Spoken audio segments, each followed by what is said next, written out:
가끔씩은 내 인생의 한편에 잔혹한 코미디 같다는 생각이 들었다. 가장 비참하고 굴욕적인 순간마다 희한하게도 세상은 내게 가장 아름다운 풍경을 보여주곤 했다. 벚꽃이 흩날리던 그날, 나는 평생 잊지 못할 장면을 목격했다. 나의 아내가, 내 아이의 엄마가 가장 빛나는 순간을 다른 남자와 함께하고 있었다. 나는 그날 마치 투명 인간이 된 것 같았다.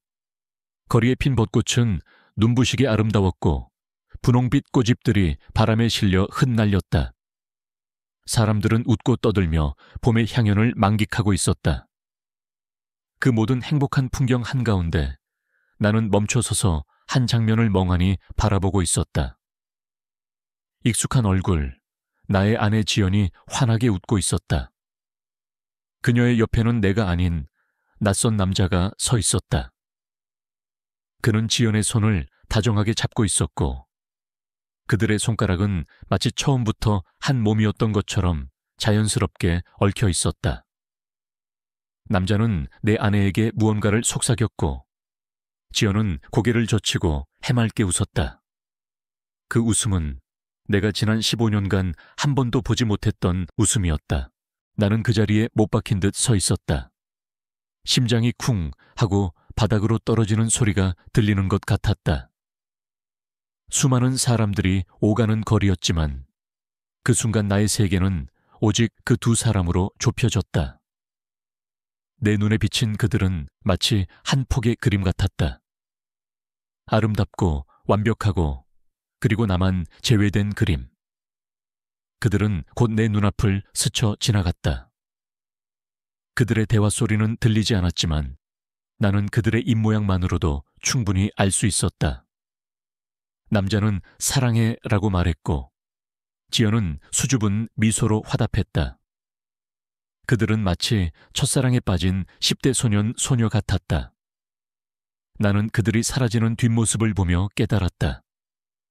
지난 15년의 결혼 생활 동안 나는 지연에게 단 한 번도 그런 미소를 선물한 적이 없었다는 것을. 그녀의 해맑은 웃음은 나의 것이 아니었다. 그날 밤 나는 집에 돌아와 텅 빈 거실에 앉아 있었다. 지연은 아직 돌아오지 않았다. 나는 휴대폰을 쥐고 그녀에게 전화를 걸까 망설였다. 하지만 무슨 말을 해야 할까? 오늘 벚꽃거리에서 당신 봤어. 당신 옆에 있던 그 남자 누구야? 라고 물어야 할까? 아니, 그건 너무 비참했다. 나는 대신 침묵을 선택했다. 그 침묵은 나를 갉아먹는 칼날 같았다. 나는 내 인생의 모든 것이 가짜였다는 사실을 깨달았다.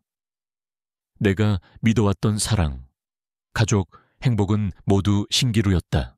내 이름은 김민준. 올해 42살. 이혼한 지 3년 차다. 아내와의 이혼 사유는 성격 차이였다. 물론 서류상으로는 그랬다. 하지만 진짜 이유는 그녀의 변심이었다. 그녀는 이혼 후 얼마 지나지 않아 그 남자와 재혼했다. 나는 그 사실을 아주 뒤늦게 우연히 알게 되었다. 마치 나만 모르는 세상의 비밀이 있었던 것처럼 나는 지금 한적한 동네에서 헌책방을 운영하고 있다. 시간의 서재라는 이름의 아주 작은 가게다. 이곳은 낡고 바랜 책들의 냄새로 가득하다. 책장 사이사이에는 먼지가 소리 없이 쌓여가고 창문 밖으로 보이는 풍경은 늘 변함이 없다. 나는 이곳에서 혼자만의 시간을 보내며 세상과 단절된 삶을 살고 있다. 손님은 거의 없다. 하루 종일 혼자 책을 읽거나 책들을 정리하며 시간을 보낸다. 가끔씩 찾아오는 단골 손님들과 짧은 대화를 나누는 것이 세상과의 유일한 연결고리였다. 내 인생은 처음부터 순탄치 않았다.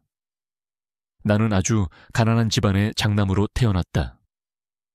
어린 시절 우리 집은 늘 빚에 시달렸다. 부모님은 내게 늘 너라도 잘 되어야 한다고 말씀하셨지만 그들의 기대는 내게 무거운 짐일 뿐이었다. 나는 늘 형제들에게 무시당하는 존재였다. 막내 동생은 저 형은 아무것도 가진 게 없어 라고 말했고, 누나는 너처럼 무능한 오빠는 없다고 대놓고 비난했다. 나는 그들의 비난을 들으며 자랐고, 그들의 말은 내 뼈에 새겨져 평생 나를 괴롭혔다. 나는 공부를 잘했다. 하지만 가난 때문에 대학 진학을 포기해야 했다. 나는 공장에 들어가 돈을 벌었고 내 동생들을 뒷바라지했다. 동생들은 내가 번 돈으로 공부를 하고 좋은 직장에 취직했다. 그들은 성공했고 나는 그들의 성공을 위해 희생된 존재가 되었다. 하지만 그들은 나를 고마워하지 않았다. 오히려 나를 짐처럼 여겼다. 우리가 성공할 수 있었던 건 우리 스스로의 노력 덕분이야 라고 말하며 나의 존재를 지워버렸다. 나는 그들에게서 완벽하게 버려진 존재가 되었다. 아내와의 결혼도 마찬가지였다. 나는 그녀를 사랑했지만 그녀의 가족들은 나를 탐탁지 않아 했다. 그렇게 가난한 집안 사람과 결혼해서 뭐 하려고 라는 말을 들었다. 나는 그녀를 위해 열심히 일했다. 밤낮 없이 일했고 돈을 벌었다. 하지만 나의 노력은 그녀의 가족들에게 인정받지 못했다. 그들은 늘 나를 무시했고 나는 그들의 무시 속에서 숨죽이며 살았다. 결국 나의 모든 노력은 물거품이 되었다. 이혼 후 나는 모든 것을 잃었다. 아내와 아이를 잃었고 나의 자존감도 바닥으로 떨어졌다. 나는 세상을 향한 모든 기대를 접었다. 나는 이 헌책방에서 조용히 내 삶을 정리하며 살아가고 싶었다. 더 이상 아무에게도 상처받고 싶지 않았다. 그러던 어느 날이었다. 비가 추적추적 내리는 오후, 헌책방 문이 열리고 한 남자가 들어섰다.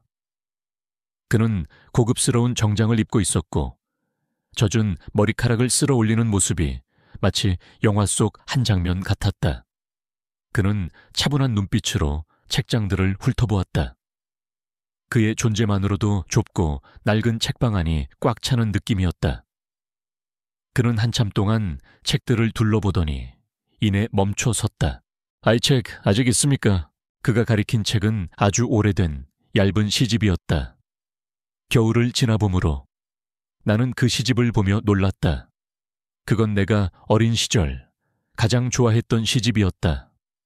가난했던 시절 나는 그 시집을 읽으며 희망을 꿈꿨다. 하지만 그 시집은 절판된 지 오래였다.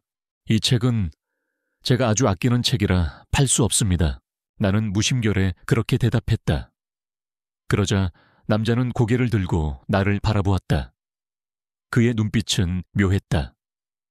마치 나를 꿰뚫어 보는 것 같기도 하고 어딘가 슬퍼 보이기도 했다. 그렇군요. 그럼 혹시 읽고 계신 책이 있습니까? 나는 그가 왜 이런 질문을 하는지 알 수 없었다. 나는 그에게 혼자 책방을 지키고 있는 중입니다. 라고 답했다. 그는 미소를 지었다. 그의 미소는 왠지 모르게 따뜻했다. 저는 이재혁이라고 합니다.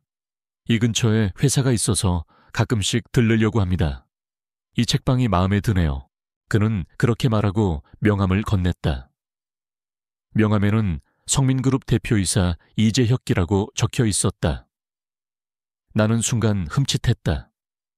성민그룹은 우리나라에서 손꼽히는 대기업이었다. 그런 사람이 왜 이런 낡은 책방에 온 걸까? 그는 그날 이후로 가끔씩 헌책방에 들렀다. 그는 늘 같은 자리에 앉아 조용히 책을 읽었다.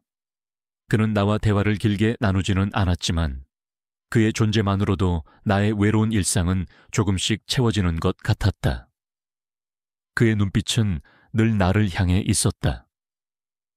마치 내가 세상의 모든 것을 잃고 혼자 서 있을 때 나를 지켜보는 유일한 시선인 것처럼. 하지만 나는 그가 왜 내게 관심을 가지는지 알 수 없었다. 나는 그에게 아무것도 해줄 수 없는 보잘것없는 사람이었다. 그저 헌책방을 운영하는 이혼한 중년 남성에 불과했다. 나는 그가 내게 호의를 베푸는 이유를 알 수 없었다. 그의 따뜻한 눈빛 속에는 내가 알지 못하는 어떤 비밀이 숨겨져 있는 것만 같았다. 그러던 어느 날 지연이 헌책방으로 찾아왔다. 그녀는 내게 이혼 서류를 건네며 말했다. 당신 때문에 내 인생이 망가졌어. 당신이 가난해서 내가 얼마나 힘들었는지 알아. 이제라도 당신을 떠나서 다행이야. 나는 그녀의 말에 아무 대답도 할 수 없었다. 그저 멍하니 그녀를 바라볼 뿐이었다. 그녀는 내게 모멸감을 안겨주고 떠났다. 그때 재혁이 문을 열고 들어섰다. 그는 모든 것을 보고 있었다. 그는 내게 다가와서 아무 말 없이 내 어깨를 감싸주었다. 그의 따뜻한 손길에 나는 무너져 내렸다. 나는 그의 어깨에 기대어 소리 없이 울었다. 나의 모든 비참함, 슬픔, 억울함이 눈물과 함께 쏟아져 나왔다. 그는 아무 말도 하지 않았다. 그저 묵묵히 내 옆을 지켜주었다. 나는 그날 이후 재혁이 나를 지켜주고 있다는 사실을 깨달았다.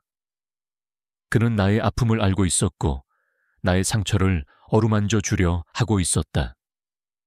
나는 그에게서 잊고 지냈던 따뜻함을 느꼈다. 어쩌면 그는 나의 잃어버린 과거를, 나의 잃어버린 자아를 찾아줄 수 있을지도 모른다는 희망이 생겼다. 나는 그를 통해 내 인생의 새로운 시작을 꿈꾸기 시작했다. 창밖은 여전히 축축한 비가 내리고 있었다. 빗방울이 창문에 부딪히는 소리가 마치 내 마음속의 울음을 대신하는 것만 같았다. 재혁 씨가 떠난 후 나는 혼자 남아 텅 빈 책방을 바라보았다. 그의 손길이 닿았던 어깨가 여전히 따뜻한 것 같았다. 그 온기는 잃어버렸다고 생각했던 나의 감각을 깨우는 것 같았다. 나는 그의 명함을 다시 꺼내보았다. 성민그룹 대표이사 이재혁. 이름 석자가 왜 이리 낯설게 느껴질까?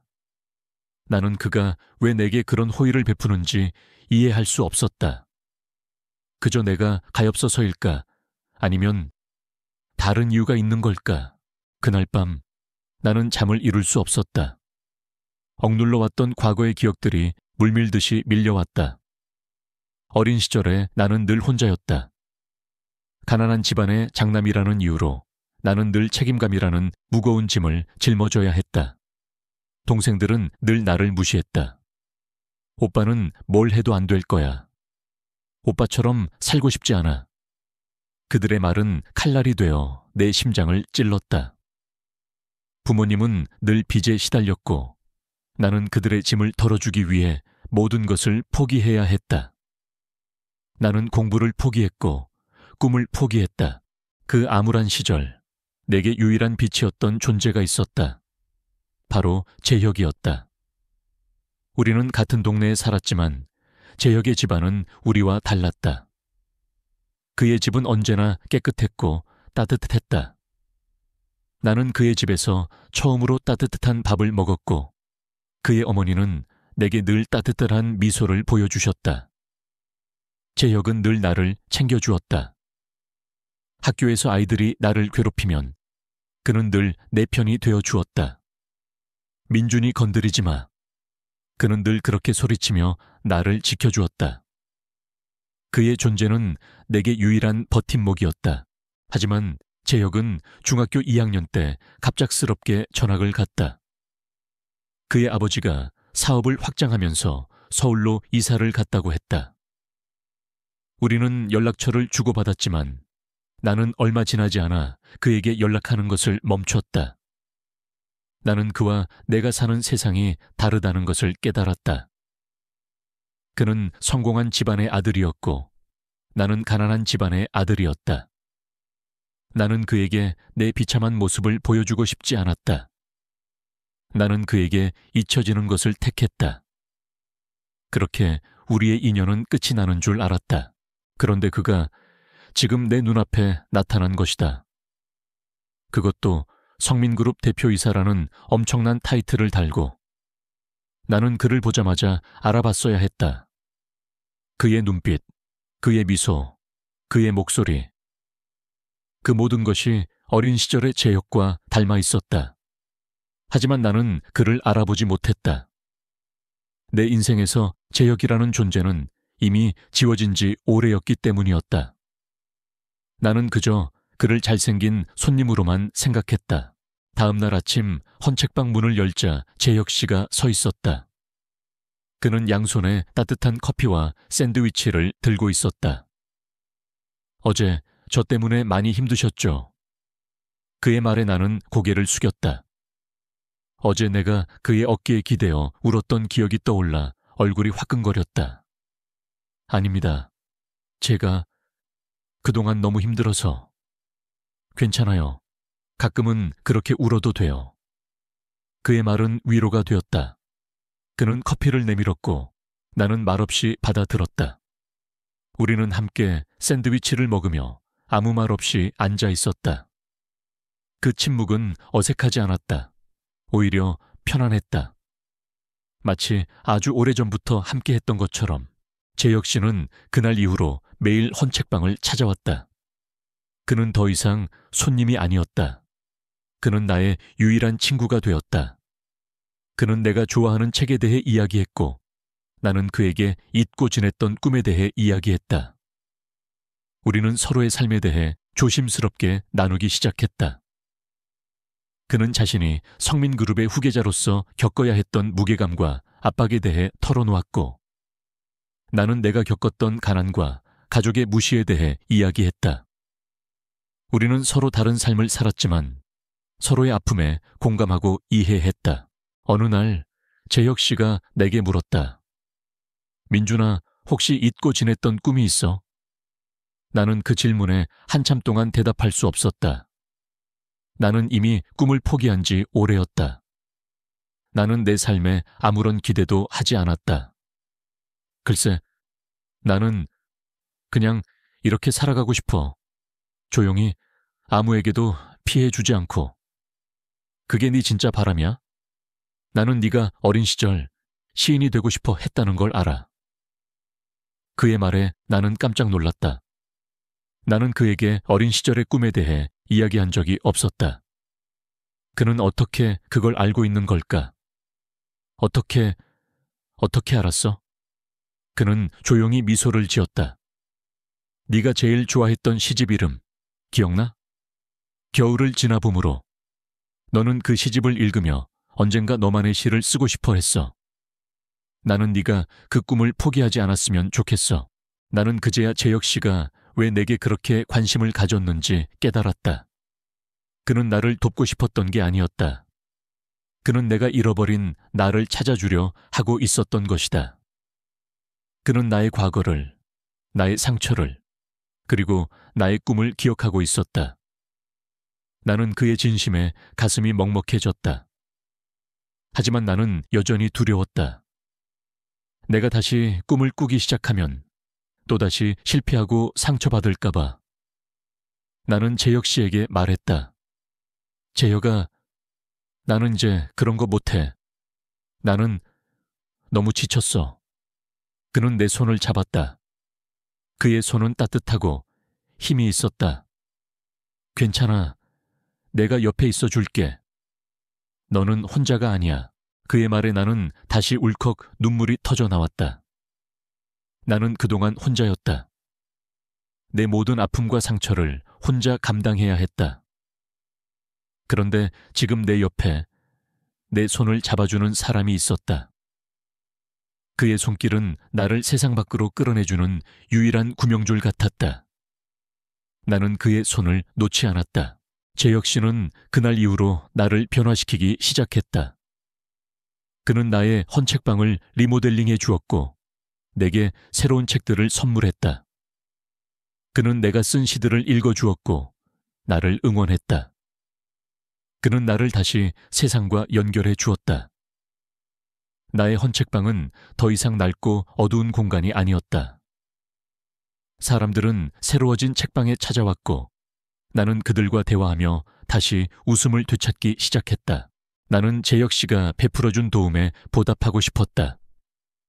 하지만 그에게는 아무것도 해줄 수 있는 것이 없었다. 그는 내가 베풀 수 있는 모든 것을 이미 가지고 있었다. 나는 그에게 물었다.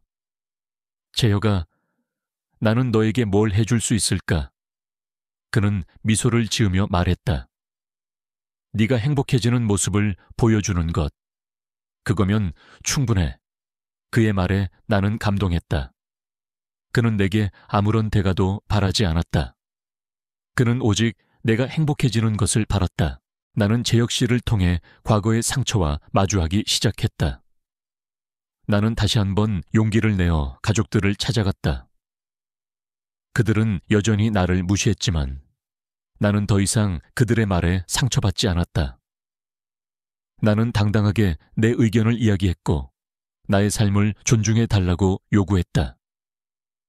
그들은 나의 변한 모습에 당황했다. 그들은 더 이상 나를 무시할 수 없었다. 나는 그들에게서 해방되었다. 하지만 나의 아픔은 쉽게 사라지지 않았다. 나는 여전히 밤마다 잠 못 이루며 과거의 악몽에 시달렸다. 그때마다 재혁 씨가 내 옆을 지켜주었다. 그는 내게 괜찮다고, 이제는 모든 것이 괜찮다고 속삭여 주었다. 그의 목소리는 내 마음속의 깊은 상처를 어루만져 주었다. 나는 그를 통해 서서히 과거의 굴레에서 벗어나고 있었다. 재혁 씨는 나의 인생을 다시 써 내려가게 도와주었다. 그는 내게 단순히 물질적인 도움을 준 것이 아니었다. 그는 내가 잃어버렸던 자존감을 되찾게 해주었고, 내가 잊고 지냈던 꿈을 다시 꾸게 해주었다. 나는 그에게서 새로운 삶을 선물 받았다. 나는 이제 더 이상 혼자가 아니었다. 그날 이후 재혁 씨는 내게 친절한 고객 이상의 존재가 되었다. 그는 더 이상 헌책방의 손님이 아니었고, 나는 그를 더 이상 성민그룹 대표이사로만 보지 않았다. 우리는 서로에게 재혁아, 민준아 하고 이름을 부르며 어릴 적 친구처럼 편하게 지냈다. 하지만 그에게 받은 도움은 단순히 정신적인 위로에 그치지 않았다. 나는 눈에 보이지 않는 거대한 손길이 내 삶의 곳곳을 어루만지고 있음을 느꼈다. 가장 먼저 변화한 것은 헌책방이었다. 어느 날 나는 출근길에 깜짝 놀랐다. 낡고 삐걱거리던 헌책방의 간판이 새 것으로 바뀌어 있었다. 시간의 서재라는 이름 아래 따뜻한 조명이 빛나고 있었다. 문을 열고 들어서자 오래된 나무 책장들이 깨끗하게 닦여 있었고 귀퀴한 냄새 대신 은은한 커피 향이 풍겨왔다. 나는 재혁 씨에게 전화를 걸어 물었다. 이거 네가 한 거야? 재혁 씨는 태연하게 웃으며 말했다. 오래된 친구의 가게가 낡은 채로 있는 게 싫었어. 그냥 선물이라고 생각해. 나는 그의 말에 할 말을 잃었다. 나는 그의 도움을 거절할 수 없었다. 그의 진심이 느껴졌기 때문이다. 그 후로도 기적 같은 일들이 계속 일어났다.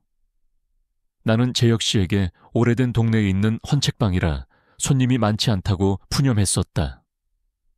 그런데 그날 이후 신기하게도 손님들의 발길이 끊이지 않았다. 처음에는 왜 이런 곳에까지 사람들이 찾아올까 의아했다. 알고 보니 재혁 씨는 자신의 SNS에 헌책방 사진을 올리고 마음이 지칠 때 찾는 비밀 서재라는 글을 남겼던 것이다. 그는 자신이 가진 영향력을 이용해 나의 가게를 홍보해주고 있었다. 그의 글 한 줄이 낡은 헌책방을 순식간에 핫플레이스로 만들었다. 덕분에 나의 수입은 이전의 몇 배로 늘어났다. 하지만 가장 놀라운 변화는 따로 있었다. 어느 날 나는 헌책방으로 배달된 소포를 받았다. 보낸 사람은 나의 여동생이었다. 소포 안에는 두툼한 현금 뭉치와 함께 한 통의 편지가 들어있었다. 오빠, 그동안 미안했어.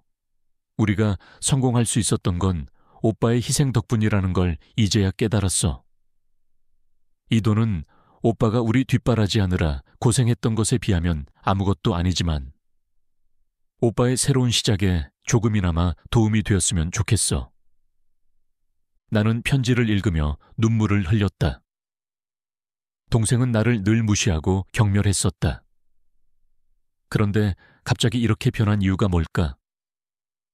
나는 그 이유를 재혁 씨에게서 찾았다.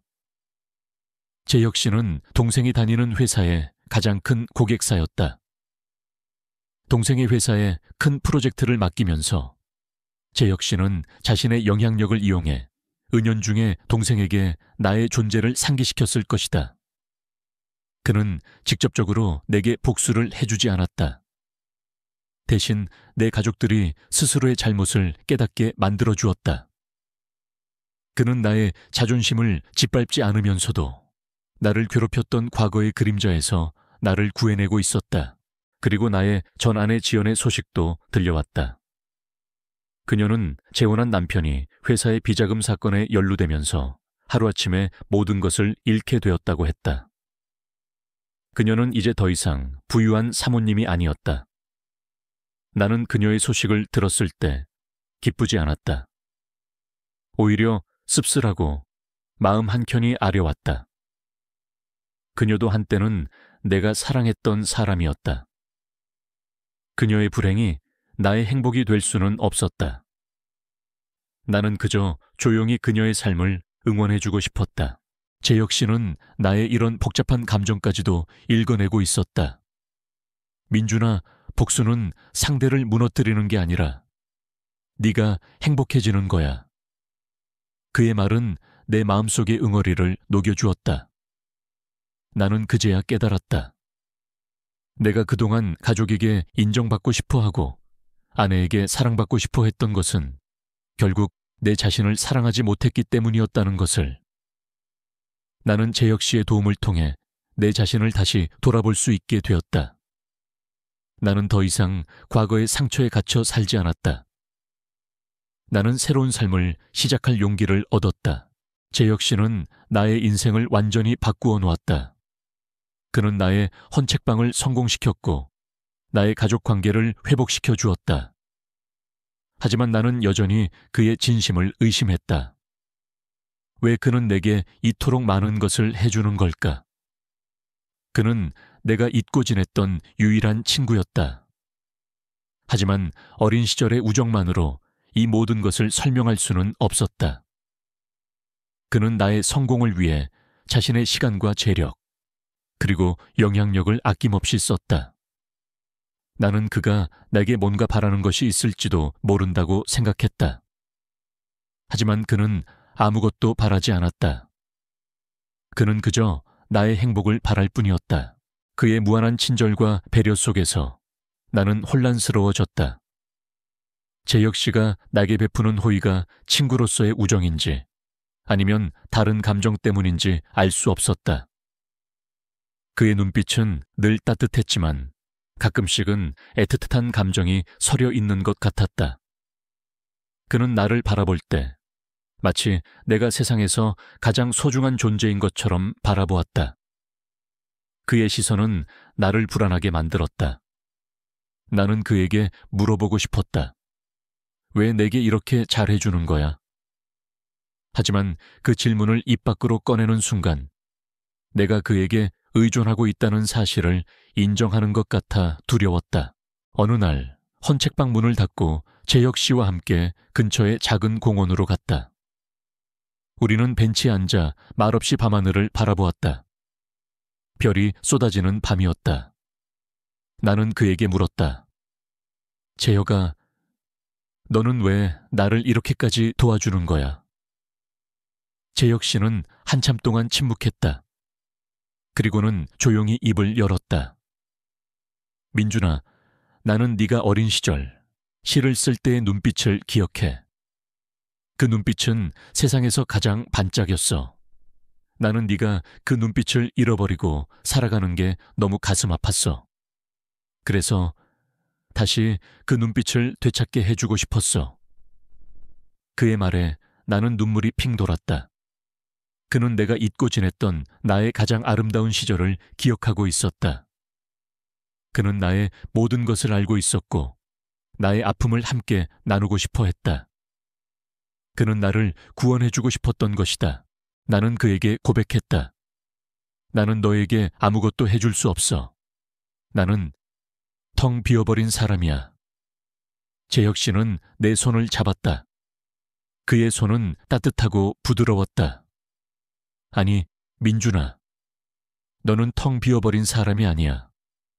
너는 내게 가장 소중한 사람이야.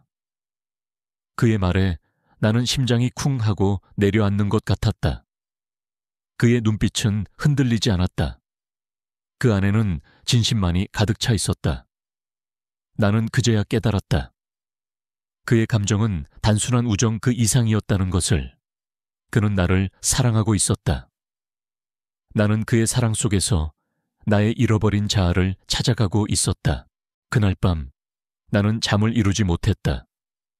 재혁이 나를 사랑하고 있다는 사실이 머릿속을 떠나지 않았다.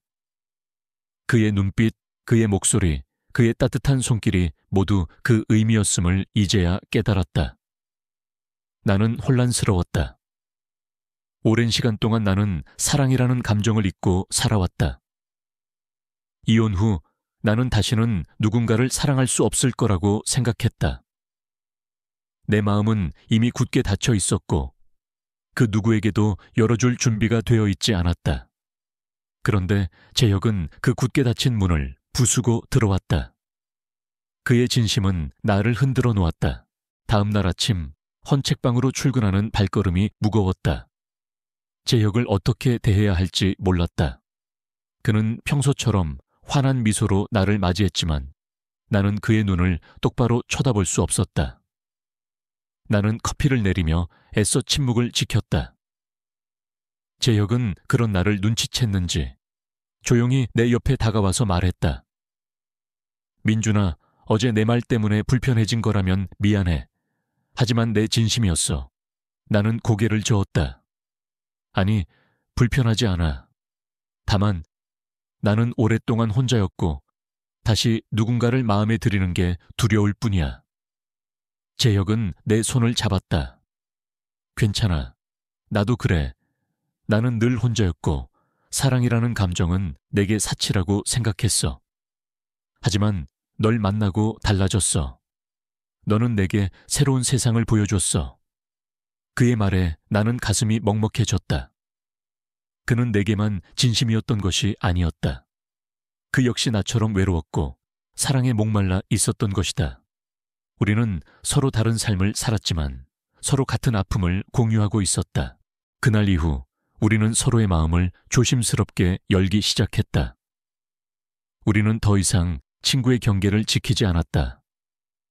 우리는 연인이 되었다. 우리의 사랑은 뜨겁거나 격정적이지 않았다. 오히려 잔잔하고 따뜻한 강물 같았다. 우리는 서로의 손을 잡고 동네 공원을 거닐었고 함께 헌책방에서 책을 읽었다. 그는 더 이상 나를 돕는 사람이 아니었다. 우리는 서로에게 의지하고 서로에게 힘이 되어주는 동반자가 되었다. 하지만 우리의 사랑은 순탄치 않았다. 재혁은 성민그룹의 대표였고 나는 그저 헌책방을 운영하는 평범한 중년 남성이었다. 세상의 시선은 우리에게 곱지 않았다. 재혁의 집안에서는 우리의 관계를 반대했다. 그들은 재혁이 나와 같은 사람과 어울리는 것을 이해하지 못했다. 대표님께서는 더 좋은 사람을 만나야 합니다. 그분은 대표님께 아무런 도움도 되지 않습니다. 그들은 그렇게 말했다. 나는 재혁에게 미안했다. 나 때문에 그가 힘든 시간을 보내는 것 같아 마음이 아팠다. 나는 그에게 말했다. 재혁아, 우리 그냥 친구로 돌아가자. 너는 나 때문에 너무 많은 것을 잃고 있어. 재혁은 내 말을 듣고 화를 냈다. 그는 내 어깨를 잡고 나를 똑바로 쳐다보았다. 무슨 소리야, 민준아. 나는 너를 잃는 게 더 두려워. 나는 너를 만난 이후로 한 번도 행복하지 않은 적이 없었어. 너는 내게 가장 소중한 사람이야. 그의 진심 어린 말에 나는 다시 한번 감동했다. 그는 내가 생각했던 것보다 훨씬 더 강하고 단단한 사람이었다. 그는 세상의 모든 시련을 이겨낼 준비가 되어 있었다. 우리는 함께 재혁의 가족들을 찾아갔다. 그의 아버지는 나를 보자마자 자네는 재혁이에게 아무것도 해줄 수 있는 것이 없지 않나? 라며 차가운 말을 내뱉었다. 나는 그 말에 상처받았지만 재혁은 내 손을 놓지 않았다. 그는 그의 아버지에게 말했다. 아버지, 민준이는 저에게 돈이나 명예보다 더 중요한 것을 가르쳐 주었습니다. 저는 민준이를 통해 사랑을 배웠고 진정한 행복이 무엇인지 깨달았습니다. 저는 민준이와 함께하고 싶습니다. 재혁의 단호한 말에 그의 아버지는 할 말을 잃었다. 그들은 결국 우리의 관계를 인정할 수밖에 없었다. 우리는 세상의 편견과 싸워야 했다. 사람들은 우리를 이상한 시선으로 바라보았다. 그들은 우리의 사랑을 이해하지 못했다. 남자와 남자라니 말도 안 돼. 그들은 그렇게 수군거렸다. 나는 상처받았지만 재혁은 늘 내 옆을 지켜주었다. 그는 내게 괜찮아, 민준아. 우리가 행복하면 되는 거야 라고 속삭여 주었다. 그의 따뜻한 말 한마디는 내게 큰 힘이 되었다. 우리의 사랑은 시간이 흐를수록 더 깊어졌다. 우리는 서로에게 없어서는 안 될 존재가 되었다. 재혁은 나의 헌책방에서 함께 책을 읽었고 나는 그의 회사에서 그를 응원했다. 우리는 서로의 삶에 깊숙이 스며들었다. 나는 더 이상 과거의 상처에 갇혀 살지 않았다. 나는 재혁의 사랑 속에서 완전히 새로운 사람이 되었다. 나는 재혁을 통해 진정한 사랑이 무엇인지 깨달았다. 사랑은 소유하는 것이 아니었다. 사랑은 서로를 있는 그대로 받아들이고 서로의 아픔을 함께 나누고 서로의 성장을 응원하는 것이었다. 나는 재혁의 사랑을 통해 내 삶의 의미를 찾았다. 나는 이제 더 이상 외롭지 않았다. 나는 재혁과 함께하는 매일이 행복했다. 우리의 사랑은 세상의 모든 편견을 이겨낼 만큼 강하고 아름다웠다. 어느 날 우리는 함께 바닷가로 여행을 떠났다. 밤바다를 거닐며 재혁은 내 손을 잡고 말했다. 민준아, 나는 네가 정말 행복해졌으면 좋겠어. 내게는 너의 행복이 가장 중요해. 나는 그의 말에 눈물을 흘렸다. 나는 그의 품에 안겨 말했다. 나도 그래, 재혁아. 너의 행복이 나의 행복이야. 우리는 서로를 껴안고 한참 동안 바다를 바라보았다. 파도 소리가 우리의 사랑을 축복해 주는 것만 같았다. 우리는 함께 새로운 미래를 꿈꾸기 시작했다. 우리는 함께 헌책방을 확장하고 작은 카페를 열었다. 그곳은 우리의 사랑이 싹튼 곳이었다. 우리는 우리의 사랑을 사람들에게 나누어 주고 싶었다. 우리는 함께 봉사활동을 하며 어려운 사람들을 도왔다. 재혁은 자신의 재력과 영향력을 이용해 더 많은 사람들을 돕고자 했다. 우리는 서로의 꿈을 함께 이루어 나갔다. 우리의 삶은 그 어느 때보다도 풍요롭고 의미 있었다. 나는 재혁을 통해 사랑을 배웠고 삶의 의미를 찾았다. 그는 나의 구원자이자 나의 동반자였다. 나는 그와 함께하는 모든 순간이 소중했다. 우리의 사랑은 세상의 모든 것을 이겨낼 만큼 강하고 아름다웠다. 나는 이제 더 이상 과거의 상처에 아파하지 않았다. 나는 재혁의 사랑 속에서 완전히 새로운 삶을 살아가고 있었다. 우리의 사랑이 깊어질수록 세상은 더욱 거센 파도를 몰아쳤다. 재혁의 집안에서는 우리의 관계를 도저히 받아들이지 못했다. 그의 아버지는 재혁을 불러 거세게 반대했다. 네가 지금 무슨 짓을 하고 있는지 아느냐? 너는 성민그룹의 후계자다. 한순간의 감정으로 모든 것을 망칠 셈이냐? 그의 아버지는 재혁의 결혼 상대로 유력한 재벌가의 딸을 언급하며 재혁을 압박했다. 하지만 재혁은 흔들리지 않았다. 그는 아버지의 말에 단호하게 대답했다. 저는 이 자리에 앉기 위해 사랑을 포기하고 싶지 않습니다. 저에게는 민준이가 이 자리보다 훨씬 더 소중합니다. 그의 단호한 태도에 그의 아버지는 분노했지만 재혁은 자신의 결정을 굽히지 않았다. 세상의 편견도 우리를 괴롭혔다. 사람들은 우리의 사랑을 가십거리로 삼았다. 인터넷 기사에는 성민그룹 대표, 동성연인과 열애라는 자극적인 제목의 기사들이 쏟아져 나왔다. 댓글에는 온갖 비난과 조롱이 난무했다. 세상이 미쳐 돌아간다. 저런 변태 같은 사랑은 이해할 수 없다는 악플들이 넘쳐났다. 나는 재혁이 그런 비난을 받는 것을 보는 것이 너무 힘들었다. 나는 그에게 나 때문에 힘든 시간을 보내는 것 같아 미안했다. 나는 그에게 말했다. 재혁아, 나 때문에 네가 너무 많은 것을 잃고 있어. 이쯤에서 그만두는 게 맞는 것 같아. 재혁은 내 말을 듣고 내 손을 꼭 잡았다. 그의 손은 따뜻했고 힘이 있었다. 무슨 소리야, 민준아. 나는 너를 잃는 게 더 두려워. 세상의 모든 것을 잃는 한이 있더라도 나는 너와 함께하고 싶어.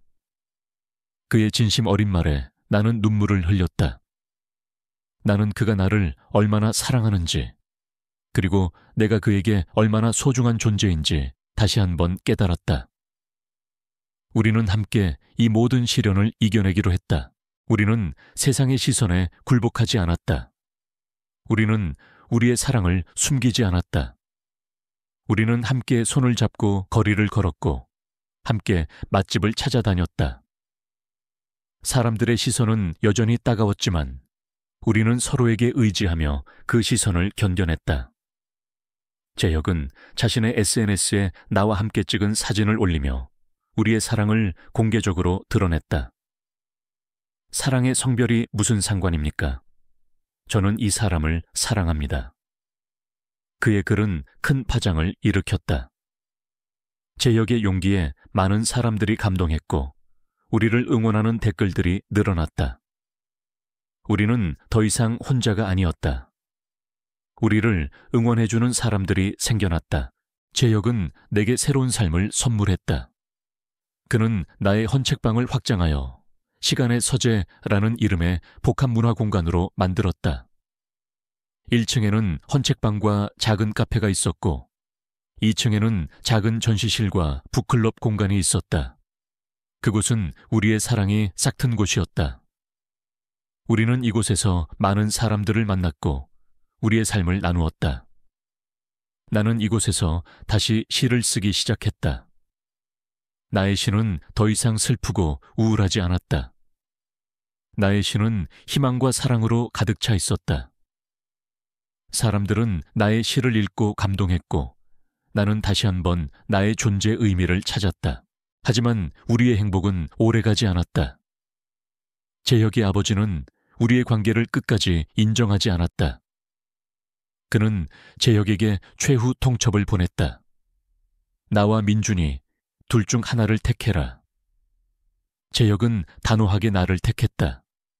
그의 아버지는 분노하여 재혁을 성민그룹 대표이사 자리에서 해임했다. 재혁은 하루아침에 모든 것을 잃었다. 그는 재벌 2세라는 타이틀을 잃었고 엄청난 재산과 권력을 잃었다. 나는 재혁에게 미안했다. 나 때문에 그가 모든 것을 잃게 된 것 같아 가슴이 찢어지는 것 같았다. 나는 그에게 말했다. 재혁아, 나 때문에 모든 것을 잃었잖아. 내가 너에게 큰 짐이 된 것 같아. 재혁은 나를 꼭 안아주었다. 그의 눈빛은 흔들리지 않았다.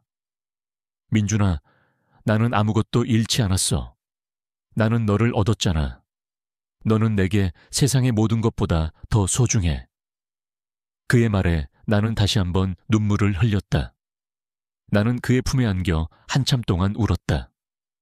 나는 그가 나를 얼마나 사랑하는지, 그리고 그의 사랑이 얼마나 위대한지 깨달았다. 나는 그에게 말했다. 재혁아, 우리 다시 시작하자. 처음부터 다시 시작하자. 재혁은 나의 말에 미소를 지었다. 그의 미소는 따뜻하고 희망적이었다. 우리는 함께 새로운 시작을 했다. 재혁은 더 이상 성민그룹의 대표가 아니었다. 그는 나의 시간의 서재에서 나와 함께 일했다. 그는 카페에서 커피를 내렸고 나는 책방에서 손님들과 이야기를 나누었다. 우리는 함께 일하며 서로의 삶을 나누었다. 우리의 삶은 이전보다 훨씬 더 단순하고 소박했지만 훨씬 더 행복했다. 우리는 서로에게 의지하며 서로의 꿈을 함께 이루어 나갔다. 재혁의 아버지는 나중에 우리의 행복한 모습을 보고 우리의 관계를 인정하게 되었다. 그는 재혁에게 다시 성민그룹으로 돌아오라고 제안했지만 재혁은 거절했다. 그는 자신의 행복을 찾았다고 말했다. 그의 아버지는 재혁의 결정에 존경을 표했다. 그는 우리에게 너희 둘의 행복을 진심으로 응원한다고 말했다. 나는 재혁을 통해 진정한 행복이 무엇인지 깨달았다. 행복은 돈이나 명예에서 오는 것이 아니었다.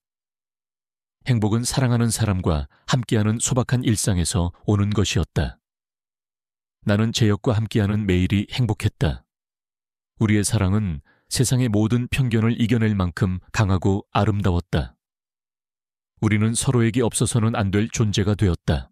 재혁이 성민그룹 대표이사 자리에서 물러난 후 우리의 삶은 완전히 새로운 국면을 맞이했다.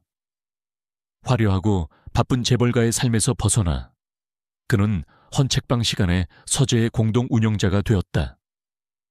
사람들은 그런 그를 이해하지 못했다. 세상에 저렇게 똑똑하고 능력 있는 사람이 고작 헌책방이나 지키고 있다니. 사람들은 수군거렸지만 재혁은 그들의 시선에 아랑곳하지 않았다. 그는 헌책방에서 가장 행복한 표정을 지으며 손님들에게 책을 추천하고 커피를 내려주었다. 나의 헌책방은 이제 우리 둘만의 공간이 아니었다. 우리는 1층에 작은 카페를 만들고 2층에는 작은 전시실과 북클럽 공간을 만들었다. 재혁은 자신의 재능을 살려 헌책방을 더욱 체계적이고 효율적으로 운영했다. 그는 SNS를 통해 헌책방의 이야기를 공유했고 많은 사람들이 우리의 이야기에 공감하고 응원해 주었다. 시간의 서재는 단순한 책방을 넘어 사람들의 마음을 위로하는 공간이 되었다. 재혁과 함께하는 매일은 행복으로 가득했다. 우리는 아침에 눈을 뜨면 함께 커피를 내리고 책을 정리했다. 점심에는 서로에게 샌드위치를 만들어주며 소박한 식사를 즐겼다. 저녁에는 함께 손을 잡고 동네 공원을 거닐며 하루의 이야기를 나누었다. 나는 그의 따뜻한 눈빛을 보며 나의 모든 상처가 치유되는 것을 느꼈다. 재혁은 나의 구원자이자 나의 동반자였다. 나는 그를 통해 진정한 사랑과 행복이 무엇인지 깨달았다. 어느 날 우리는 함께 헌책방 문을 닫고 집으로 돌아왔다. 재혁은 내게 작은 상자를 건넸다. 민준아, 이거 너에게 주고 싶었어. 상자 안에는 아주 오래된 낡은 시집 한 권이 들어있었다. 겨울을 지나 봄으로 나는 그 시집을 보며 놀랐다. 그건 내가 어린 시절 가장 좋아했던 시집이었다. 이 책 어떻게 구했어? 어릴 적 네가 가장 아꼈던 책이잖아. 네가 시인이 되고 싶어 했던 꿈을 담고 있는 책. 나는 네가 그 꿈을 다시 펼쳤으면 좋겠어. 그의 말에 나는 눈물을 흘렸다. 그는 내가 잊고 지냈던 나의 가장 소중한 꿈을 기억하고 있었다. 나는 그의 사랑 속에서 나의 잃어버린 자아를 다시 찾아가고 있었다. 나는 다시 시를 쓰기 시작했다. 나의 시는 더 이상 슬프고 우울하지 않았다. 나의 시는 희망과 사랑으로 가득 차 있었다. 나는 재혁을 향한 나의 사랑을 시로 표현했다. 나의 시는 사람들의 마음을 울렸다. 나는 재혁 덕분에 다시 세상과 소통할 수 있게 되었다. 우리는 함께 새로운 삶을 꿈꾸기 시작했다. 우리는 헌책방을 더 많은 사람들에게 알리고 싶었다. 우리는 함께 시간의 서재라는 이름으로 봉사활동을 시작했다.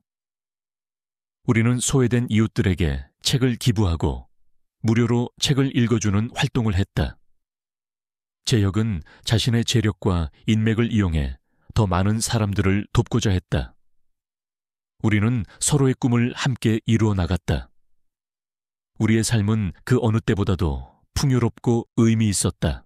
하지만 우리의 행복은 오래가지 않았다. 어느 날 재혁이 쓰러졌다. 그는 과로로 인해 병원에 입원하게 되었다. 나는 그의 병실 옆을 지키며 그의 손을 꼭 잡고 있었다. 그의 손은 차가웠다. 나는 그를 잃을지도 모른다는 생각에 두려웠다. 재혁이 없는 나의 삶은 다시 텅 비어버린 공간이 될 것 같았다. 재혁은 다행히도 회복되었다. 그는 병원에서 퇴원한 후 나와 함께 다시 헌책방으로 돌아왔다. 우리는 그날 이후 서로의 건강을 더욱 소중히 여기게 되었다. 우리는 서로에게 아프지 마라고 말하며 서로를 보살폈다. 우리의 사랑은 더욱 깊고 단단해졌다. 재혁의 아버지는 우리의 행복한 모습을 보고 우리의 관계를 인정하게 되었다. 그는 우리에게 너희 둘의 행복을 진심으로 응원한다고 말했다. 그는 재혁에게 다시 성민그룹으로 돌아오라고 제안했지만 재혁은 거절했다. 그는 자신의 행복을 찾았다고 말했다. 그의 아버지는 재혁의 결정에 존경을 표했다. 그는 우리에게 너희 둘의 행복을 진심으로 응원한다고 말했다. 나는 재혁을 통해 진정한 행복이 무엇인지 깨달았다. 행복은 돈이나 명예에서 오는 것이 아니었다. 행복은 사랑하는 사람과 함께하는 소박한 일상에서 오는 것이었다. 나는 재혁과 함께하는 매일이 행복했다. 우리의 사랑은 세상의 모든 편견을 이겨낼 만큼 강하고 아름다웠다. 우리는 서로에게 없어서는 안 될 존재가 되었다. 나는 이제 더 이상 과거의 상처에 아파하지 않았다. 나는 재혁의 사랑 속에서 완전히 새로운 삶을 살아가고 있었다. 나는 나의 인생을 다시 써 내려가게 되었다. 나의 이야기는 이제 시작에 불과했다. 나는 재혁과 함께하는 모든 순간을 소중히 여기며 우리의 이야기를 계속해서 써 내려갈 것이다. 재혁의 헌신과 사랑은 내 삶의 모든 것을 바꾸어 놓았다. 그는 내게 새로운 삶을 선물했고 나는 그와 함께하는 매일이 기적 같았다. 헌책방 시간의 서재는 우리의 사랑이 싹튼 공간이자 우리의 새로운 꿈이 시작된 곳이었다. 우리는 이곳에서 많은 사람들을 만났고 우리의 삶을 나누었다. 나는 재혁 덕분에 다시 글을 쓸 용기를 얻었고 나의 시는 사람들의 마음을 위로했다. 하지만 우리의 행복한 일상은 오래가지 못했다. 어느 날 헌책방으로 한 손님이 찾아왔다. 그녀는 재혁의 전 약혼녀 지수였다. 그녀는 재혁이 성민그룹을 떠나 나와 함께하고 있다는 소식을 듣고 찾아온 것이었다. 그녀의 눈빛은 차가웠고 말투에는 비난이 서려 있었다. 이 모든 것이 당신 때문이죠. 당신이 아니었다면 재혁 씨는 지금쯤 성민그룹의 대표 자리에 앉아 있었을 거예요. 당신 때문에 재혁 씨가 모든 것을 잃었어요. 그녀의 말은 칼날이 되어 내 심장을 찔렀다. 나는 그녀의 말에 반박할 수 없었다. 그녀의 말이 사실이었기 때문이다. 나 때문에 재혁이 모든 것을 잃은 것이 맞았다. 나는 그녀의 비난을 묵묵히 들으며 고개를 숙였다. 그때 재혁이 문을 열고 들어섰다. 그는 모든 것을 듣고 있었다. 재혁은 지수의 손을 잡고 말했다. 지수야, 이 모든 것은 내 결정이었어. 민준이 때문이 아니야. 나는 내가 하고 싶은 것을 하고 싶었고 사랑하는 사람과 함께하고 싶었어. 나는 아무것도 잃지 않았어. 오히려 민준이를 통해 더 많은 것을 얻었어. 재혁의 단호한 말에 지수는 할 말을 잃었다. 그녀는 결국 눈물을 흘리며 헌책방을 떠났다. 나는 그녀의 뒷모습을 보며 마음이 아팠다. 그녀 역시 재혁을 사랑했을 것이다. 그녀에게 나는 재혁의 모든 것을 빼앗아간 나쁜 사람이었을 것이다. 재혁은 나를 꼭 안아주었다. 민준아, 미안해. 나 때문에 네가 힘든 시간을 보내는 것 같아서. 아니야, 재혁아. 괜찮아. 그녀의 말은 사실이었으니까. 재혁은 내 말을 듣고 고개를 저었다. 아니, 사실이 아니야. 나는 너를 만난 이후로 한 번도 후회한 적이 없어. 너는 내게 가장 소중한 사람이야. 그의 진심 어린 말에 나는 다시 한번 감동했다. 나는 그의 품에 안겨 한참 동안 울었다. 나는 그가 나를 얼마나 사랑하는지, 그리고 그의 사랑이 얼마나 위대한지 깨달았다. 나는 그에게 말했다. 재혁아, 우리 다시 시작하자. 처음부터 다시 시작하자. 우리는 함께 새로운 시작을 했다. 재혁은 더 이상 성민그룹의 대표가 아니었다. 그는 나의 시간의 서재에서 나와 함께 일했다. 그는 카페에서 커피를 내렸고 나는 책방에서 손님들과 이야기를 나누었다. 우리는 함께 일하며 서로의 삶을 나누었다. 우리의 삶은 이전보다 훨씬 더 단순하고 소박했지만 훨씬 더 행복했다. 우리는 서로에게 의지하며 서로의 꿈을 함께 이루어 나갔다. 재혁의 아버지는 나중에 우리의 행복한 모습을 보고 우리의 관계를 인정하게 되었다. 그는 재혁에게 다시 성민그룹으로 돌아오라고 제안했지만 재혁은 거절했다.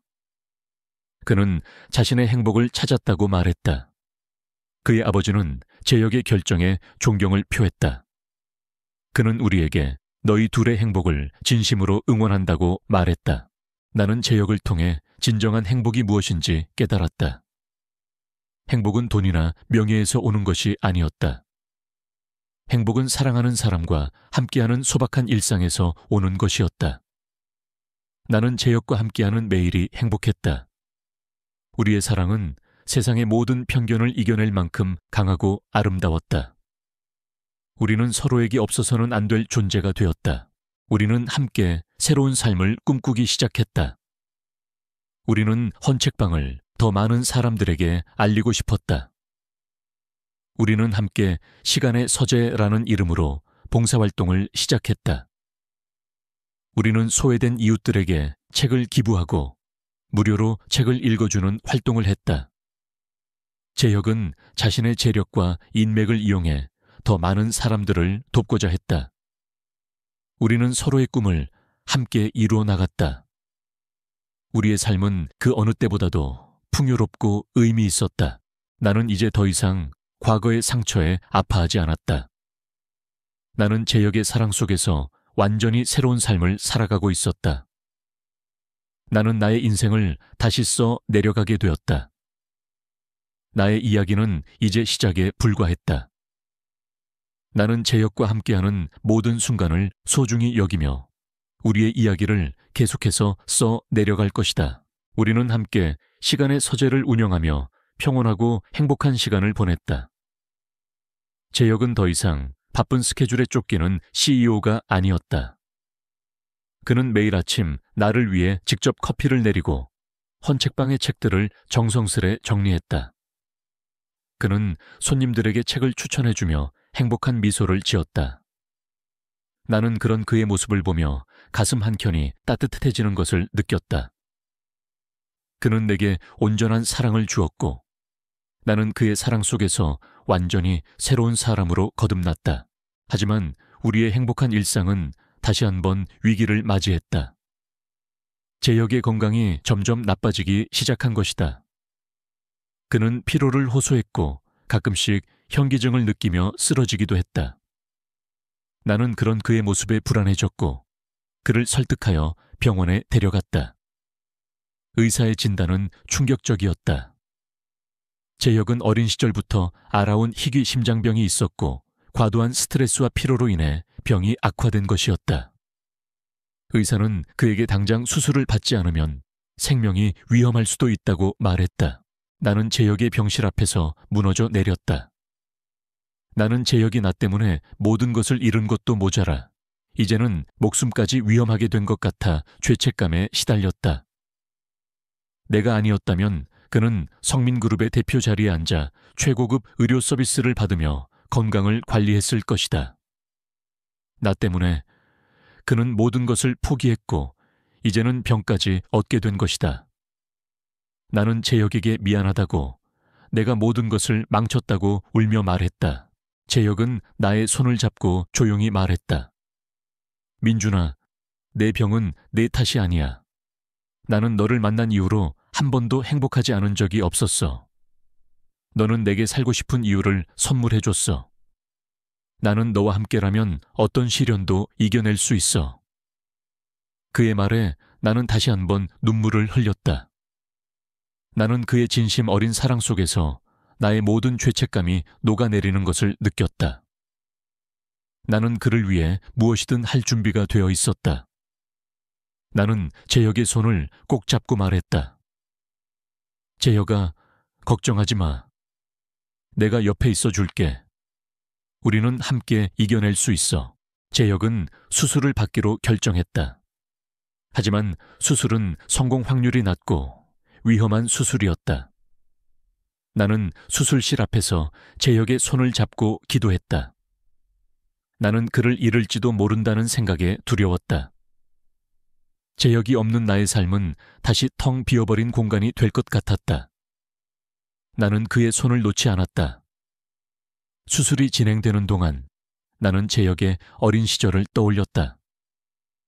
나는 그의 어린 시절을, 나의 어린 시절을 회상하며 우리 둘의 사랑이 얼마나 소중한지를 되새겼다. 수술은 다행히도 성공적으로 끝났다. 재혁은 긴 회복 기간을 거쳐 다시 건강을 되찾았다. 그는 병원에서 퇴원한 후 나와 함께 다시 시간의 서재로 돌아왔다. 우리는 그날 이후 서로의 건강을 더욱 소중히 여기게 되었다. 우리는 서로에게 아프지 마라고 말하며 서로를 보살폈다. 우리의 사랑은 더욱 깊고 단단해졌다. 재혁의 아버지는 재혁의 병을 알고 충격을 받았다. 그는 재혁에게 네가 원하는 대로 해라. 너의 행복이 가장 중요하다고 말했다. 그는 우리에게 진심으로 사과했다. 그리고 우리에게 성민그룹의 후계자 자리를 다시 제안했지만 재혁은 거절했다. 그는 저는 이제 제가 하고 싶은 일을 하며 살고 싶습니다. 민준이와 함께 시간의 서재에서 책을 읽고 커피를 내리며 살고 싶습니다. 라고 말했다. 그의 아버지는 재혁의 결정에 존경을 표했다. 그는 우리에게 너희 둘의 행복을 진심으로 응원한다고 말했다. 나는 재혁을 통해 진정한 행복이 무엇인지 깨달았다. 행복은 돈이나 명예에서 오는 것이 아니었다. 행복은 사랑하는 사람과 함께하는 소박한 일상에서 오는 것이었다. 나는 재혁과 함께하는 매일이 행복했다. 우리의 사랑은 세상의 모든 편견을 이겨낼 만큼 강하고 아름다웠다. 우리는 서로에게 없어서는 안 될 존재가 되었다. 우리는 함께 새로운 삶을 꿈꾸기 시작했다. 우리는 헌책방을 더 많은 사람들에게 알리고 싶었다. 우리는 함께 시간의 서재라는 이름으로 봉사활동을 시작했다. 우리는 소외된 이웃들에게 책을 기부하고 무료로 책을 읽어주는 활동을 했다. 재혁은 자신의 재력과 인맥을 이용해 더 많은 사람들을 돕고자 했다. 우리는 서로의 꿈을 함께 이루어 나갔다. 우리의 삶은 그 어느 때보다도 풍요롭고 의미 있었다. 나는 이제 더 이상 과거의 상처에 아파하지 않았다. 나는 재혁의 사랑 속에서 완전히 새로운 삶을 살아가고 있었다. 나는 나의 인생을 다시 써 내려가게 되었다. 나의 이야기는 이제 시작에 불과했다. 나는 재혁과 함께하는 모든 순간을 소중히 여기며 우리의 이야기를 계속해서 써 내려갈 것이다. 우리의 사랑은 세상의 모든 것을 이겨낼 만큼 강하고 아름다웠다. 재혁의 수술이 성공적으로 끝난 후 우리의 삶은 다시 평온을 되찾았다. 하지만 그 평온함 속에는 이전과는 다른 깊은 소중함이 자리 잡고 있었다. 우리는 서로의 존재가 얼마나 기적 같은 일인지 깨달았고, 함께하는 모든 순간을 감사하며 살았다. 재혁은 더 이상 병약한 모습이 아니었다. 그는 건강을 되찾았고 헌책방 시간의 서재에서 나와 함께 꿈을 펼쳐나갔다. 우리는 헌책방을 단순한 책 판매 공간을 넘어 지역사회의 문화 중심지로 만들고 싶었다. 우리는 시간의 서재에서 작은 음악회를 열고 시 낭송회를 개최했다. 재혁은 자신의 인맥을 활용하여 유명 작가와 예술가들을 초청했고 나는 그들의 이야기를 듣고 새로운 영감을 얻었다. 나는 다시 시를 썼고 나의 시는 사람들의 마음을 울렸다. 시간의 서재는 사람들의 마음을 치유하는 공간이 되었다. 그러던 어느 날 한 중년 여성이 헌책방을 찾아왔다. 그녀는 나의 전아내 지연이었다. 그녀의 얼굴은 예전처럼 화려하고 당당하지 않았다. 그녀는 초췌했고 눈빛에는 깊은 슬픔이 서려 있었다. 그녀는 나의 전처였지만 나는 그녀의 모습을 보고 마음이 아팠다. 그녀는 내게 이혼 후의 삶에 대해 털어놓았다. 나는 당신을 떠나면 행복해질 줄 알았어요. 부유한 사람과 결혼하면 모든 것이 해결될 줄 알았죠. 하지만 그건 착각이었어요. 나는 그 남자에게 사랑받지 못했어요. 그저 예쁜 장식품이었을 뿐이었죠. 결국 그 남자는 다른 여자와 바람이 났고 나는 모든 것을 잃었어요. 그녀의 이야기는 나의 가슴을 아프게 했다. 그녀도 나처럼 사랑에 상처받았고 외로움에 시달리고 있었다. 나는 그녀에게 따뜻한 차를 한 잔 건넸다. 이제라도 당신이 진정한 행복을 찾았으면 좋겠어. 나는 그녀를 용서했다. 아니, 용서할 것도 없었다. 그녀 역시 나처럼 행복을 갈망했던 평범한 사람이었다는 것을 깨달았기 때문이다. 그날 이후 지연은 가끔씩 시간의 서재에 찾아와 책을 읽고 갔다. 우리는 더 이상 부부의 연이 아니었지만 서로의 삶을 응원해주는 소중한 친구가 되었다. 그녀는 나의 변한 모습을 보고 놀라워했다. 당신은 예전보다 훨씬 더 행복해 보여요. 그리고 당신 옆에 있는 그분은 정말 좋은 분 같아요. 당신을 진심으로 사랑하는 것이 느껴져요. 그녀의 말에 나는 미소를 지었다. 나는 재혁의 사랑 속에서 진정한 행복을 찾았다고 생각했다. 나는 그녀에게 말했다. 나는 그를 통해 진정한 사랑이 무엇인지 배웠어. 그리고 내 자신을 사랑하는 법도 배웠지. 재혁은 나의 전 아내와 내가 친구처럼 지내는 모습을 보며 질투하거나 불안해하지 않았다. 그는 오히려 나를 칭찬했다. 민준아, 너는 정말 멋진 사람이야. 너는 모든 사람을 용서하고 사랑할 줄 아는 따뜻한 마음을 가졌어. 나는 그의 말에 감동했다. 그는 내가 생각했던 것보다 훨씬 더 넓고 깊은 마음을 가진 사람이었다. 그는 나를 있는 그대로 사랑해 주었고 나의 모든 것을 이해해 주었다. 나는 그의 사랑 속에서 더욱 완전한 사람이 되어가고 있었다. 우리는 함께 새로운 삶을 꿈꾸기 시작했다. 우리는 헌책방을 더 많은 사람들에게 알리고 싶었다. 우리는 함께 시간의 서재라는 이름으로 봉사활동을 시작했다. 우리는 소외된 이웃들에게 책을 기부하고 무료로 책을 읽어주는 활동을 했다. 재혁은 자신의 재력과 인맥을 이용해 더 많은 사람들을 돕고자 했다. 우리는 서로의 꿈을 함께 이루어 나갔다. 우리의 삶은 그 어느 때보다도 풍요롭고 의미 있었다. 나는 이제 더 이상 과거의 상처에 아파하지 않았다. 나는 재혁의 사랑 속에서 완전히 새로운 삶을 살아가고 있었다. 나는 나의 인생을 다시 써 내려가게 되었다. 나의 이야기는 이제 시작에 불과했다. 나는 재혁과 함께하는 모든 순간을 소중히 여기며 우리의 이야기를 계속해서 써 내려갈 것이다. 우리의 사랑은 세상의 모든 것을 이겨낼 만큼 강하고 아름다웠다. 세월은 강물처럼 흘러갔다. 헌책방 시간의 서재는 이제 동네의 명소로 자리 잡았다.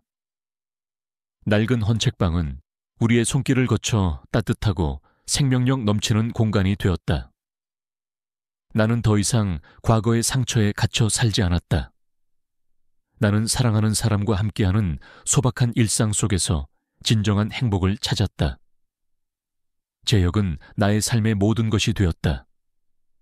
그는 나의 연인이자 나의 친구이자 나의 영혼의 동반자였다. 어느 맑은 가을날, 우리는 헌책방 문을 닫고 함께 벤치에 앉아 있었다. 햇살은 따뜻했고 바람은 부드러웠다. 재혁은 내 손을 잡고 조용히 말했다. 민준아, 우리 참 많은 일들을 겪었지. 나는 그의 말에 미소를 지었다. 우리의 삶은 한편의 드라마 같았다. 가난과 가족의 무시, 이혼의 아픔, 그리고 재혁의 헌신적인 사랑. 재벌가 후계자 자리까지 포기한 그의 선택, 그의 심장병. 모든 순간들이 주마등처럼 스쳐 지나갔다. 응, 맞아. 하지만 그 모든 순간들이 없었다면 우리는 지금의 우리가 될 수 없었을 거야. 재혁은 내 말에 고개를 끄덕였다. 맞아. 나는 너를 만난 것이 내 인생 최고의 행운이라고 생각해. 너는 내게 살고 싶은 이유를 선물해줬어. 그의 진심 어린 말에 나는 다시 한번 눈물을 흘렸다. 나는 그의 품에 안겨 말했다. 나도 그래, 재혁아. 너는 내게 삶의 의미를 가르쳐줬어. 나는 너를 통해 나 자신을 사랑하는 법을 배웠어. 우리는 서로를 껴안고 한참 동안 앉아 있었다. 우리의 사랑은 뜨겁거나 격정적이지 않았다. 우리의 사랑은 잔잔하고 따뜻하고 그리고 단단했다. 우리는 서로의 존재만으로도 충분했다. 우리의 사랑은 세상의 모든 편견과 시련을 이겨낼 만큼 강하고 아름다웠다. 그날 저녁, 우리는 집으로 돌아와 함께 저녁 식사를 준비했다. 재혁은 능숙하게 파스타를 만들었고 나는 샐러드를 준비했다. 우리는 함께 요리를 하며 소소한 이야기를 나누었다. 우리의 일상은 특별할 것 없는 평범한 일상이었지만 그 안에는 깊은 행복이 가득했다. 우리는 함께 밥을 먹고 함께 설거지를 했다. 함께 소파에 앉아 텔레비전을 보며 웃었다. 우리의 삶은 완벽했다. 그날 밤 나는 재혁의 품에 안겨 잠이 들었다. 그의 심장 소리가 나의 귓가에 들려왔다. 쿵, 쿵, 쿵. 그의 심장 소리는 내게 살아있음을, 그리고 사랑하고 있음을 알려주었다. 나는 그의 품속에서 평온함을 느꼈다. 나는 이제 더 이상 외롭지 않았다. 나는 재혁의 사랑 속에서 완전히 새로운 사람이 되었다. 다음 날 아침 우리는 헌책방 문을 열었다. 재혁은 손님들에게 따뜻한 커피를 내려주었고 나는 손님들과 책에 대해 이야기를 나누었다. 우리의 헌책방은 여전히 따뜻했고 사람들의 발길은 끊이지 않았다. 나는 창가에 앉아 책을 읽고 있는 재혁의 모습을 바라보았다. 그의 얼굴에는 행복한 미소가 가득했다. 그의 모습은 내 마음속에 깊이 새겨졌다. 나는 그의 모습을 보며 나의 인생이 얼마나 아름다운지를 다시 한번 깨달았다. 우리는 함께 늙어갔다. 우리의 머리카락은 하얗게 새었고 얼굴에는 주름이 깊게 패였다. 하지만 우리의 눈빛은 여전히 젊고 우리의 마음은 여전히 뜨거웠다. 우리는 함께 손을 잡고 동네 공원을 거닐었고 함께 헌책방에서 책을 읽었다. 우리는 서로에게 사랑해라고 말하며 서로를 보살폈다. 우리의 삶은 완벽했다. 나는 재혁을 통해 진정한 행복이 무엇인지 깨달았다. 행복은 돈이나 명예에서 오는 것이 아니었다. 행복은 사랑하는 사람과 함께하는 소박한 일상에서 오는 것이었다. 나는 재혁과 함께하는 매일이 행복했다. 우리의 사랑은 세상의 모든 편견을 이겨낼 만큼 강하고 아름다웠다. 우리는 서로에게 없어서는 안 될 존재가 되었다. 나는 이제 더 이상 과거의 상처에 아파하지 않았다. 나는 제역의 사랑 속에서 완전히 새로운 삶을 살아가고 있었다. 나는 나의 인생을 다시 써 내려가게 되었다. 나의 이야기는 이제 끝이 났다. 나는 제역과 함께하는 모든 순간을 소중히 여기며 우리의 이야기를 계속해서 써 내려갈 것이다. 우리의 사랑은 영원히 계속될 것이다.